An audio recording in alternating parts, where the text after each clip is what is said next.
Bonjour Sophie. Bonjour Karine. Bonjour à tous nos invités. On va parler donc de ce thème de cuisine sans gluten, enfin sans allergènes en général. Oui. Alors c'est une tendance qu'on appelle free from en fait, Oui. qui est vraiment sans allergènes. C'est un grand thème actuellement, vous l'avez dit. Il y a un tiers à peu près des Européens qui se pensent allergiques à quelque chose. Dans les faits, heureusement, c'est beaucoup moins que ça. Mais c'est vrai que notamment pour le gluten et le lactose, qui sont les deux principaux ingrédients où il y a le plus d'intolérance, on va dire, dans la population, il y a une espèce d'inconfort aussi digestif qui fait qu'il y a beaucoup de gens qui pensent qu'ils sont intolérants, qui ne sont pas de façon pathologique, mais qui trouvent en fait un meilleur confort digestif avec des produits qui sont sans gluten, sans lactose, sans allergènes. Oui, on assiste à un vrai boom du gluten free justement, ce fameux sans gluten est en pleine expansion, c'est incroyable. Oui, alors c'est beaucoup plus vrai effectivement sur le gluten que sur le Oui. lactose. Le lactose va probablement suivre la même direction. Au niveau réglementaire, il y a 14 allergènes qui sont obligatoires dans l'étiquetage des produits alimentaires. Alors c'est vrai que le gluten, on le voit parce qu'il y a aussi beaucoup plus de solutions qui ont été apportées par les fournisseurs d'ingrédients et qui ont beaucoup travaillé aussi sur le goût. C'est vrai qu'au départ, les gammes qui ont été lancées sans gluten, on y allait un peu à reculons parce que c'est vrai que dans les produits céréaliers, les pâtes, le pain, c'était pas extraordinaire. Et puis maintenant, il y a eu énormément de choses qui ont été mises au point, qui se sont développées. Et au niveau du goût, maintenant, c'est vraiment équivalent. Bon, alors justement, je vous laisse nous présenter nos invités aujourd'hui et puis parler un petit peu des innovations qui existent dans ce secteur. Voilà, alors on a 3 spécialistes autour de cette table, une restauratrice et puis un industriel qui fabrique des produits alimentaires sans allergènes et puis également une start-up qui vient de se lancer, qui vient de gagner le concours Agropole, qui est un grand concours dans les produits alimentaires et qui va peut-être présenter effectivement les produits qui viennent de lancer. Bonjour. Bonjour. Alors, je suis Koudjo Parco de la société Jipai. Nous, ce qu'on fait, c'est que nous concevons et distribuons des prêts à garnir à base de crème de riz qui sont sans lait, sans beurre, sans œufs. Mais alors qu'est-ce qu'il y a comme dedans ça, voilà, tout à fait. Qu'est-ce qui reste Ça en reste néanmoins des produits qui sont très gourmands. Oui. Nous, en fait, ça part d'un constat. Nous, ce qu'on a constaté, puisque je suis cuisinier de métier, c'est que quand on avait des cocktails dînatoires, des buffets, et quand on avait de demandes de buffets sans gluten, sans fruits à coque, sans lactose, ont été tout de suite dépassés. Ouais. Donc tout est parti de là, de créer une alternative au pain, la mini tartelette, qui soit comestible de tous, et dans lequel on puisse aussi bien intégrer des herbes de Provence, du chocolat, de la vanille, et tout ça en ayant quelque chose de fin et de gourmand. Donc c'est une base d'expression pour les cuisiniers, les traiteurs industriels et tous ceux qui font des banquets et de la réception. Très bien. Vous êtes restauratrice, c'est ça? Oui, bonjour. Bonjour. Alors justement, on peut peut-être rebondir sur cette idée-là.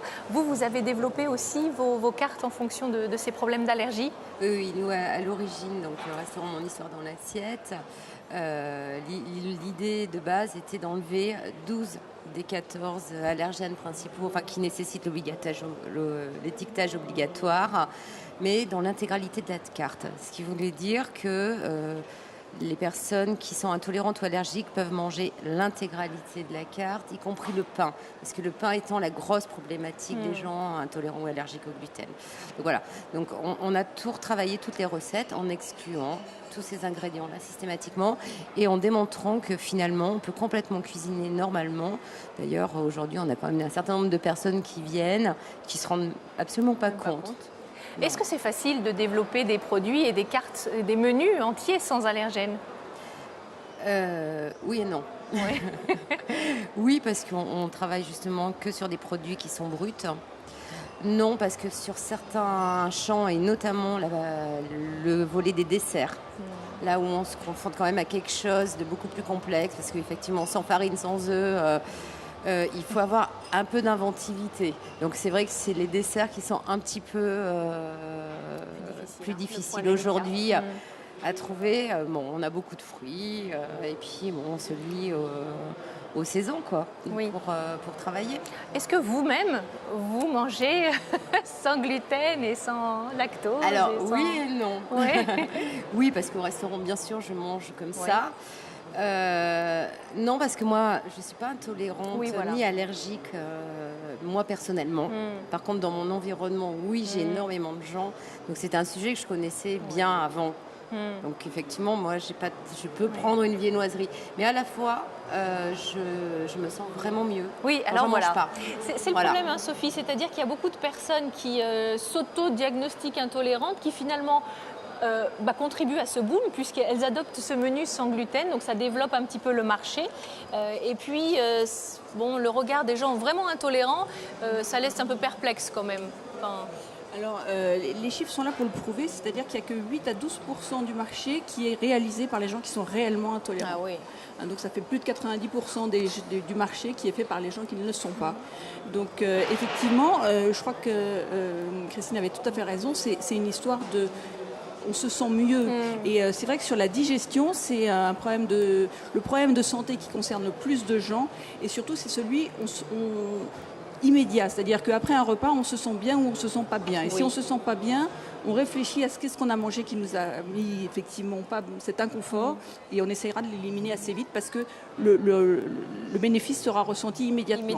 Donc, il y a une volonté réelle de manger plus sain et peut-être moins industriel pour le coup. Alors, c'est un paradoxe parce qu'on est dans un monde aussi où, quand même, on cherche à aller de plus en plus vite. Et c'est vrai que, du coup, il y a des industriels qui vont effectivement pouvoir développer des produits-services qui vont permettre aux consommateurs, effectivement, d'avoir les bénéfices santé et de gagner du temps aussi. Et je pense à Vincent, par exemple. Parlons-en. Le consommateur recherche les ingrédients bruts en cuisinant à la maison dans un contexte familial. Effectivement, on va rechercher l'ingrédient brut. Et nous, chez Clarelia, on travaille effectivement avec des recettes simples, avec des ingrédients très simples, des compositions garanties. On utilise très peu d'ingrédients dans nos recettes. Donc, on a démarré il y a plus de 10 ans maintenant. C'est Eliane Courty qui, pareil, dans une problématique familiale, a créé Natama en 2002. Parce qu'effectivement, en collectivité, on recherchait une solution pour une prise en charge des enfants allergiques.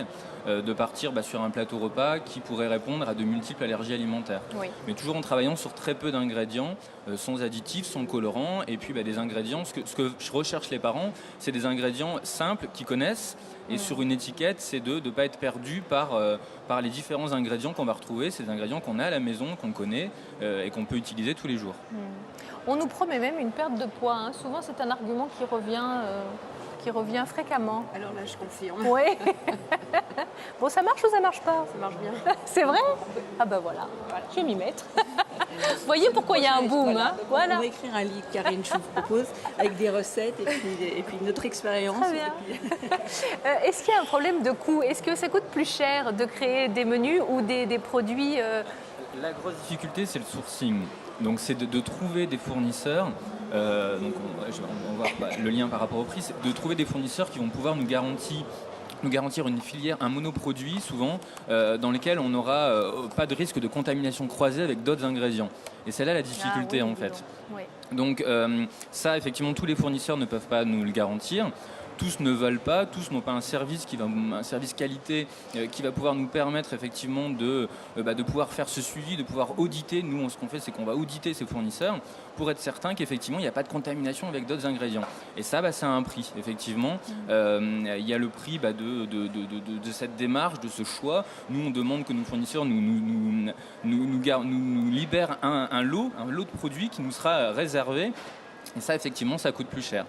Pareil, on est sur des petites quantités, on n'est pas sur la grosse productivité. Donc ça coûte aussi plus cher pour un industriel de travailler sur des petites quantités. Quelle est votre clientèle, justement? Alors, à la base, effectivement, c'était les sociétés de restauration, les collectivités, donc qui avaient besoin, qui recherchaient effectivement une solution. Et puis de plus en plus aussi dans tout ce qui est parc d'attractions, dans tout ce qui va être... on va effectivement retrouver ce type de besoin. Et là, effectivement, nous, on peut apporter une solution. En fonction, un enfant allergique va avoir les mêmes besoins qu'une personne qui ne l'est pas. Donc à différents moments de la journée, que ce soit à la maison, ils vont avoir besoin de solutions, mais aussi quand ils sont en déplacement, en voyage, dans les classes vertes, dans les voyages scolaires, on recherche une solution. Et c'est là qu'on peut apporter un repas. Nous, on fait de l'apertisé, on fait aussi maintenant du surgelé pour que dans les différents contextes et différentes situations, on puisse avoir une solution. Alors Vincent parle beaucoup les enfants, parce que c'est vrai que les enfants sont plus allergiques que les adultes. L'allergie ayant tendance à, entre guillemets, passer dans certains cas, ou du moins s'améliorer, en tout cas n'étant moins pathologique à l'âge adulte. Mais effectivement, pour des parents qui ont un enfant vraiment allergique à quelque chose, alors moi la question que j'avais envie de poser un peu à tout le monde, c'est si je suis une maman d'un enfant qui est vraiment une grosse allergie, est-ce que quand même je ferais confiance à un produit que je n'ai pas fait moi-même? Alors, nous, on se retrouve vraiment confrontés à ça. Et on le voit, on a énormément d'enfants qui viennent pour la première fois au restaurant, qui ont leur premier moment social dans un lieu où ils ont une carte, où ils peuvent choisir. 9 fois sur 10, les parents viennent tester le restaurant d'abord. Parce qu'ils ont besoin d'avoir une mise en confiance et après viennent. Mais alors, une fois qu'ils sont venus une fois, on les voit très régulièrement parce que effectivement, ça leur apporte quelque chose. Alors, ça apporte un confort et pour l'enfant et pour la famille aussi parce que eux peuvent à nouveau retourner au restaurant. Et souvent, ils n'y allaient plus. Donc ça, c'est le premier point. Deuxième point, c'est vrai que nous, on a de plus en plus de contacts avec des parents qui nous demandent si on ne voudrait pas soit accueillir les enfants le midi pendant les temps de cantine, soit leur préparer des plats emportés, parce que pour l'instant, la cantine pose un problème. Mais ça me fait un petit peu rebondir sur la formation des élèves aujourd'hui en cuisine et les problèmes auxquels j'ai été confrontée quand j'ai voulu embaucher du monde avec moi sur le restaurant. J'ai beaucoup de mal à faire comprendre qu'on peut travailler autrement qu'avec des produits élaborés. Et quand on dit on sort du gluten, du lactose, des fruits à coque, etc., les gens ne peuvent plus cuisiner. Alors que c'est absolument complètement faux finalement. Il suffit juste de réfléchir un petit peu et puis on arrive à faire des choses. On en revient aux ingrédients bruts, des compositions très simples. Et c'est ce qui rassure effectivement les parents, c'est de savoir effectivement, de connaître les ingrédients que leurs enfants vont consommer. Et ça, c'est important. Et pas de goût caché, pas de produits derrière. Parce que souvent, on s'est retrouvé avec des clients qui nous expliquaient qu'ils avaient expliqué, ils ne mangeaient pas de gluten. Tout le monde leur a dit non, ok, il n'y aura pas de pain, il n'y aura pas de farine. Sauf qu'ils ont oublié qu'ils utilisaient un bouillon cube. Et dedans était caché, entre guillemets, parce que c'est pas réellement caché, mais il y en avait dedans et avec des réactions systématiques. Donc c'est vrai que ça fait très peur. Du coup, les éléments doivent être très bruts et avoir leur vrai goût. Vous dites, les parents viennent une fois, ils sont rassurés, après on les voit très souvent. Alors je ne doute pas que ce soit excellent, mais ceci dit, l'offre est quand même très limitée. On est un peu à la traîne en France. On a, on a très peu d'offres, très peu de restaurants dédiés à ce type de problème. Nous, Mon Histoire dans l'assiette, nous sommes le seul restaurant en France à répondre à cette question-là. Sans gluten, sans lactose, on trouve. Oui, c'est ça. Il y a même des pâtisseries qui se sont ouvertes sans gluten. Oui. Mais bon... Après, avec toutes les questions que peuvent se poser sur les problèmes de contamination. Oui. Parce qu'effectivement, une boulangerie qui fait du pain sans gluten, c'est possible. Par contre, ne pas être contaminé par la farine de blé, qui est quand même, somme toute, assez volatile. S'il n'y a pas un labo séparé, je me pose des questions quand même. On arrive quand même à avoir 16 plateaux différents. J'en reste un enfant scolarisé, mais qu'effectivement, pour que l'enfant n'ait pas toujours le même repas, c'est ça aussi. on arrive quand même, avec un petit peu d'imagination, à trouver des ingrédients. Ce qui est important, c'est la composition garantie, effectivement, d'être sans lactose, sans gluten, sans arachides et de multiples allergènes. Et ça, c'est important, mais c'est la composition garantie, de savoir qu'effectivement, la personne va consommer du bœuf, des carottes, des pommes de terre, et la recette va être très simple. Et du coup, effectivement, avec des ingrédients bruts et simples, on peut faire de nombreuses recettes. Ça aussi, c'est une clé importante, la diversité, parce que finalement, si on exclut un ingrédient et un autre, on peut peut-être finir par faire des carences. Tout à fait. C'est pour ça que chez nous, en fait, on a créé 6 collections différentes sur nos produits, dont 21 saveurs.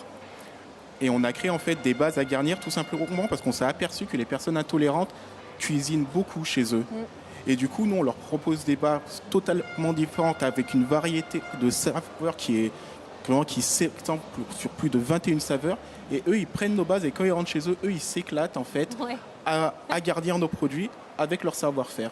Donc en fait, on leur apporte juste une base et on leur laisse s'exprimer et proposer ça à leurs convives. Et c'est ça qui est sympa, quoi. C'est qu'aujourd'hui, en fait, nous, tout le temps, Par exemple, on fait 2 collections, printemps-été, automne-hiver, où on change toutes nos collections, on apporte des saveurs d'été et d'hiver à nos prêts à garnir, voilà, pour le bonheur de nos clients. Et ben on va rester là-dessus, sur cette notion, sur le bonheur de vos clients. Merci beaucoup d'avoir été mes invités aujourd'hui. Et puis bon courage dans cette lutte aux allergies. Alors, tout de suite, vous l'avez compris, le CIRA 2013 a ouvert ses portes. L'occasion d'écouter évidemment son président, Jérôme Bocuse, et Marie-Odile Fondeur, qui est la directrice générale du salon. Un salon résolument tourné vers l'innovation. On les écoute.